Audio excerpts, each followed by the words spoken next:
बच्चों, आज हम सुनते हैं सबसे पहले एक कहानी। एक नन्हा तारा आकाश में लटके लटके बहुत ऊब गया।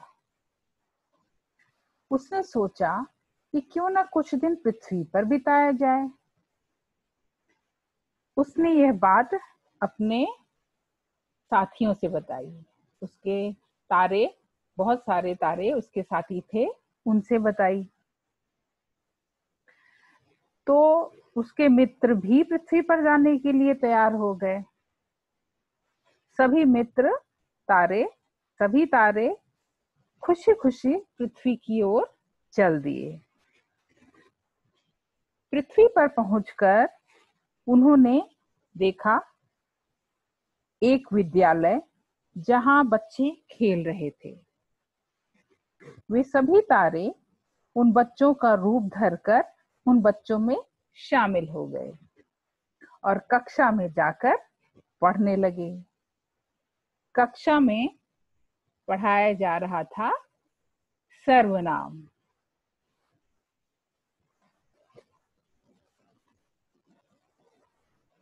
जो शब्द संज्ञा के स्थान पर प्रयोग किए जाते हैं उन्हें सर्वनाम कहते हैं। सर्वनाम किसे कहते हैं? जो शब्द संज्ञा के स्थान पर प्रयोग किए जाते हैं उन्हें सर्वनाम कहते हैं। जैसे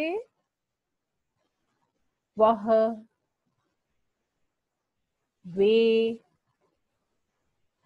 कुछ, उसके, अपने, उसने।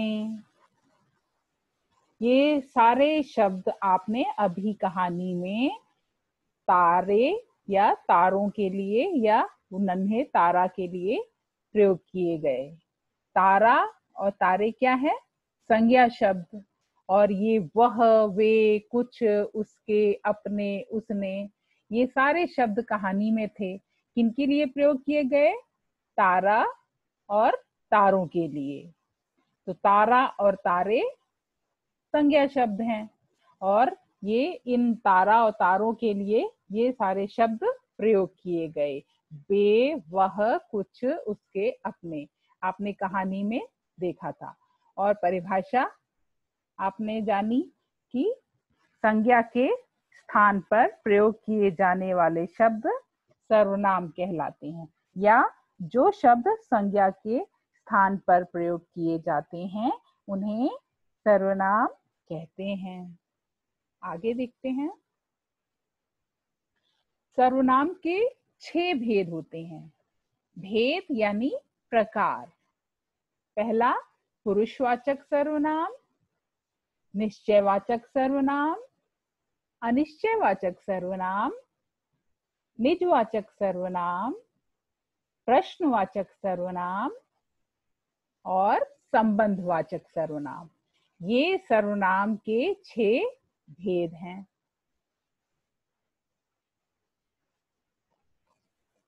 पहला, पुरुषवाचक सर्वनाम।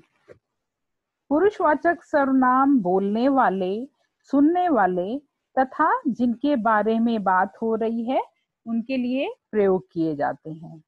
पुरुषवाचक सर्वनाम के 3 भेद हैं। पहला, उत्तम पुरुष। दूसरा, मध्यम पुरुष। तीसरा, अन्य पुरुष। उत्तम पुरुष जैसे मैं, हम, ये अपने लिए प्रयोग किया जाता है, उत्तम पुरुष के लिए जो बोल रहा है।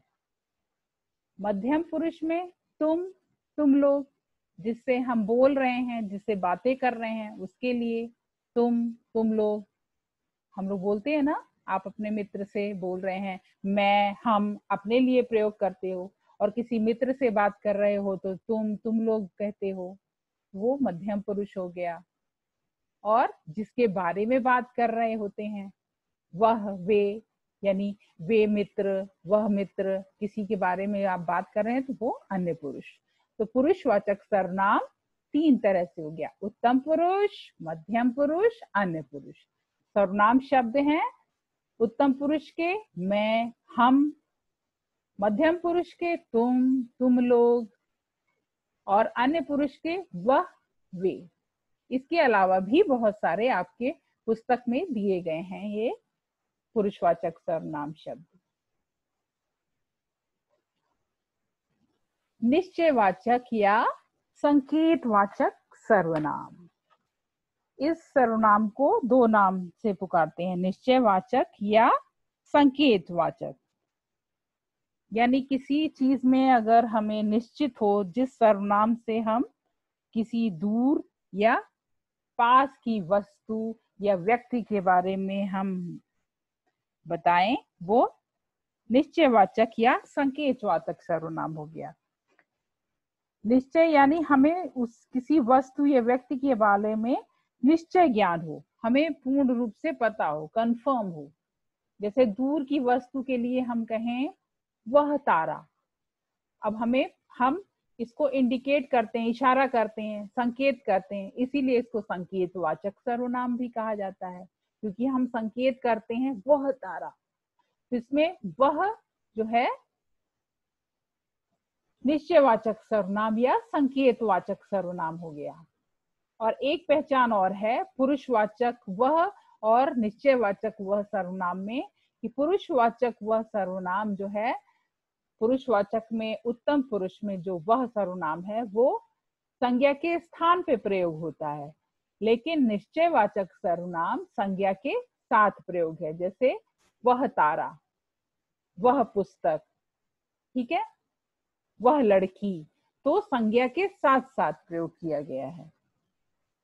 इसी तरह से वे तारे, बहुवचन में हम अगर वह का बहुवचन वे, तो वे भी, वे तारे, वे पुस्तकें, वे लड़कियां, वे बच्चे, ठीक है। तो हम संज्ञा के साथ साथ प्रयोग करते हैं इन सर्वनामों को। ये दूर की वस्तु या व्यक्ति के लिए प्रयोग किए जाते हैं। दूसरा, निकट की वस्तु या व्यक्ति के लिए भी है ये निश्चयवाचक सर्वनाम। जैसे यह तारा, यह पुस्तक, यह लड़की, यह मेज, यह पेन, इस तरह से। तो यहाँ पे यह क्या है, यह निश्चयवाचक सर्वनाम है जो कि निकट के लिए, निकट की वस्तु या व्यक्ति के लिए प्रयोग किया जाता है, और यह संकेतवाचक सर्वनाम भी है। तो इससे ये संज्ञा के साथ ये भी प्रयोग होता है। इसी तरह से इसका बहुवचन ये तारे, यह तारा, ये तारे। तो ये निकट की वस्तु के लिए यह, और ये निकट की वस्तु या व्यक्ति के लिए निश्चयवाचक सर्वनाम है। वह वे दूर की वस्तु या व्यक्ति के लिए निश्चयवाचक सर्वनाम या संकेतवाचक सर्वनाम शब्द हैं। अनिश्चयवाचक सर्वनाम शब्द। अनिश्चयवाचक, जैसे कोई अनिश्चित व्यक्ति या वस्तु के लिए जिस सर्वनाम शब्द का प्रयोग किया जाता है उसे अनिश्चयवाचक सर्वनाम कहा जाता है।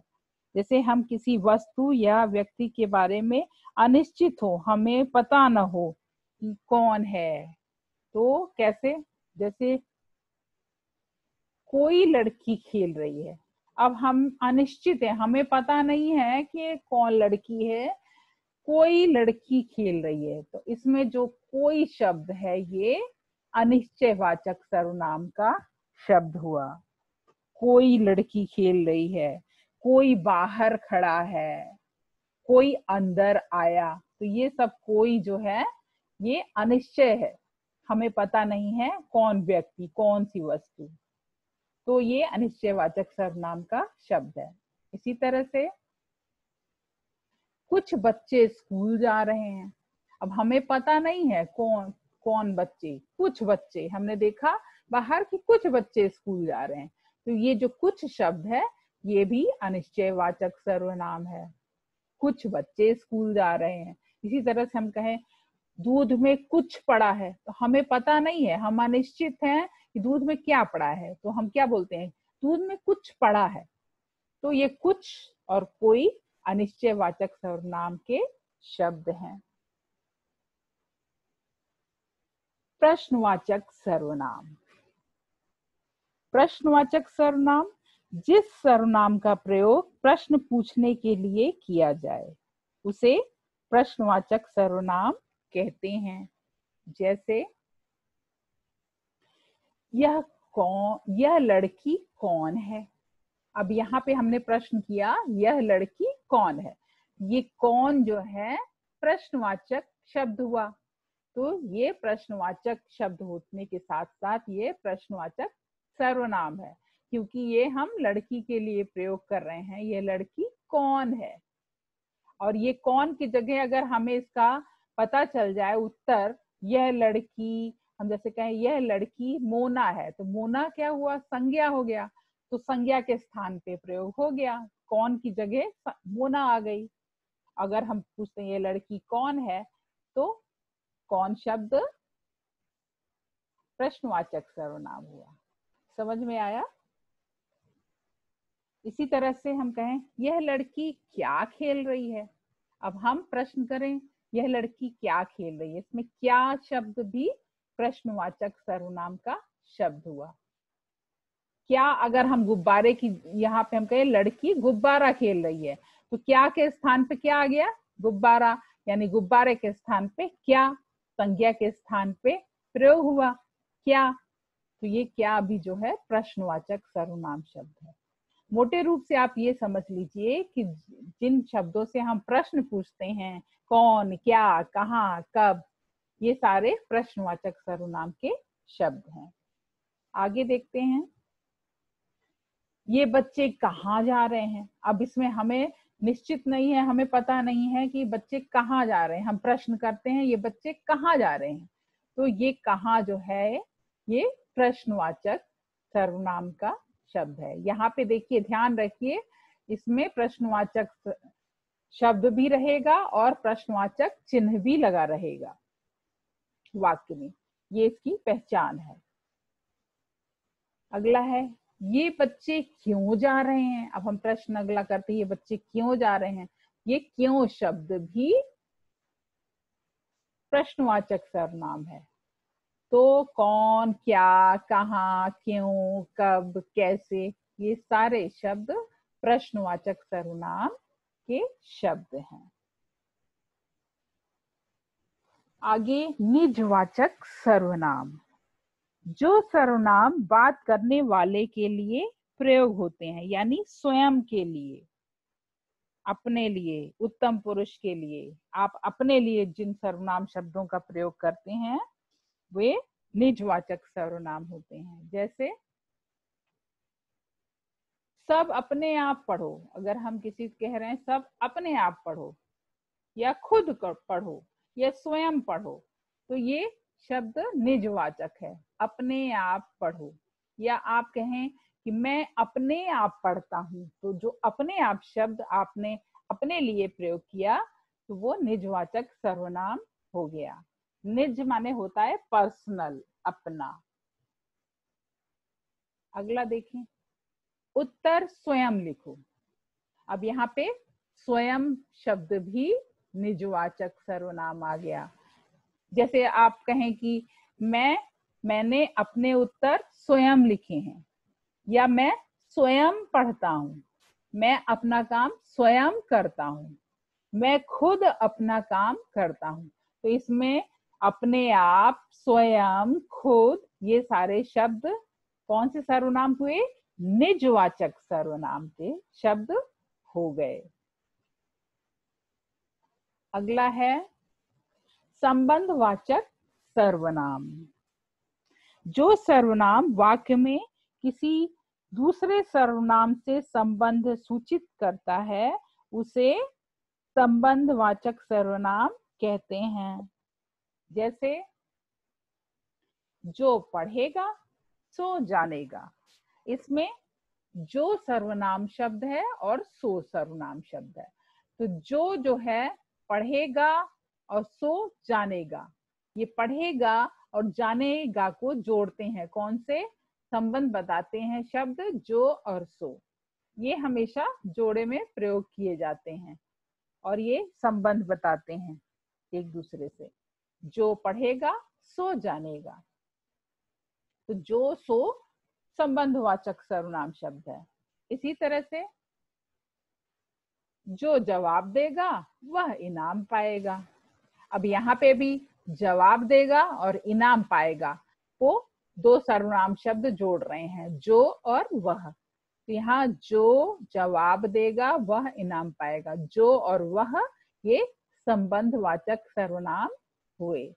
जो सो, जो वह, जैसा वैसा, ये सब संबंधवाचक सर्वनाम के शब्द हैं। आपकी पुस्तक में सभी सर्वनाम शब्द दिए गए हैं, उसको एक बार देखिए। ये पाठ अब यहीं पे समाप्त होता है, इसे यहीं पे विराम देते हैं। अपनी पुस्तक में एक बार इसको देखते हुए पुस्तक को पढ़िए और समझने की कोशिश कीजिए। आशा है आपको सर्वनाम अच्छी तरह से समझ आ गए होंगे। अब हम पाठ को यहीं पे विराम देते हैं।